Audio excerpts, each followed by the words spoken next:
എല്ലാവർക്കും ലാ ഫാമിലിയുടെ മറ്റൊരു വീഡിയോയിലേക്ക് സ്വാഗതം. നോർത്ത് വെയിൽസ് ഒക്കെ വിസിറ്റ് ചെയ്യാൻ പ്ലാൻ ചെയ്യുന്നവർ നല്ലൊരു അഡ്വഞ്ചറസ് ആയിട്ടുള്ള ഒരു സ്പോട്ട് താല്പര്യം ഉണ്ടെങ്കിൽ നേരെ ഇങ്ങോട്ടേക്ക് വിട്ടോട്ടോ. ഇത് നോർത്ത് വെയിൽസിൽ സ്നോഡോണിക്ക് അടുത്തുള്ള സിപ്പ് വേൾഡ് ആണ്. പല തരത്തിലുള്ള നമ്മുടെയൊക്കെ അഡ്രിനാലിനൊക്കെ ഇങ്ങനെ ബൂസ്റ്റ് ചെയ്യാൻ സഹായിക്കുന്ന പല ടൈപ്പിലുള്ള റൈഡുകളാണ് കുട്ടികൾക്കും മുതിർന്നവർക്കും. ഇത് കാടിന്റെ നടുക്കാണ് ഈ ഒരു സംഭവം. കാട് വെട്ടിത്തെളിച്ചിട്ട് ഇതാണ്ട് ഇങ്ങനെ ഒരു അഡ്വഞ്ചറസ് പാർക്കായിട്ട് മാറ്റിയേക്കാണ്.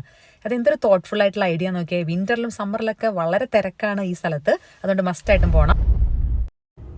ഇത് UK-ലെ ഒരേ ഒരു ആൽപൈൻ ഫോറസ്റ്റ് കോസ്റ്റർ ആണ്, നോർത്ത് വെയിൽസിലെ സിപ്പ് വേൾഡില്. ഈ സിപ്പ് വേൾഡ് പല ലൊക്കേഷൻസിലുണ്ടെങ്കിലും ഞങ്ങൾ പോയത് സ്നോഡോണിക്ക് അടുത്തുള്ള ഒരു ലൊക്കേഷനിലേക്കാണ്. ഇത് എന്ന് പറഞ്ഞിട്ടുണ്ടെങ്കിൽ ഒരു മസ്റ്റ് ട്രൈ റൈഡാണ്, കുട്ടികൾക്കായാലും മുതിർന്നവർക്കായാലും. കാടിന്റെ നടുക്കിൽ കൂടെ കാടിന്റെ ഭംഗിയൊക്കെ ആസ്വദിച്ചുകൊണ്ടുള്ള ഒരു റൈഡ്. നമുക്ക് ഒരു സ്ലഡ്ജ് പോലെയുള്ള ഒരു സംഭവത്തിൽ നമ്മൾ ഇരിക്കുന്നു, സീറ്റ് ബെൽറ്റ് ഒക്കെ ഇട്ട് സെക്യൂർ ചെയ്ത് ഏകദേശം ഒരു 4 മിനിറ്റ് കൊണ്ട് ട്രാക്കിന്റെ ഏറ്റവും ടോപ്പിലേക്ക് നമ്മൾ എത്തിക്കുന്നു. പിന്നെയാണ് fun begins. Completely gravity driven ആയിട്ടുള്ള ഒരു റൈഡാണ്. ഏകദേശം 25 മൈൽ പെർ അവർ വരെ നമുക്ക് മാക്സിമം സ്പീഡ് കിട്ടും. ഇനി സ്പീഡ് പേടിയുള്ളവരാണെങ്കിൽ അത് കൺട്രോൾ ചെയ്യാനായിട്ട് ഒരു ബ്രേക്ക് ലിവർ ഉണ്ട്. സ്പീഡ് എൻജോയ് ചെയ്യുന്നവരാണെങ്കിലോ ആ ബ്രേക്ക് ലിവറിൽ ടച്ച് ചെയ്യേ വേണ്ട. വളരെ ഫണ്ണായിട്ടുള്ള നമ്മുടെ അഡ്രിനാലിനൊക്കെ ശരിക്കും ബൂസ്റ്റപ്പ് ചെയ്യുന്ന നല്ലൊരു റൈഡാണ്. ഒരു ടിക്കറ്റിൽ തന്നെ 3 പ്രാവശ്യം ഈ റൈഡ് ചെയ്യാൻ പറ്റും.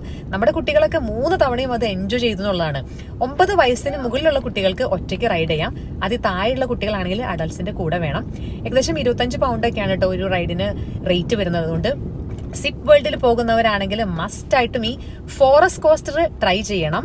കാടിന്റെ നടുക്കിൽ കൂടെ കാടിന്റെ ഒരു സെനിക് ബ്യൂട്ടി ഒക്കെ എൻജോയ് ചെയ്തുകൊണ്ട് സ്പീഡിലുള്ള ഒരു റൈഡ്. ഇത് അവസരം കിട്ടുവാണെങ്കിൽ എന്തായാലും എല്ലാവരും ട്രൈ ചെയ്യണം.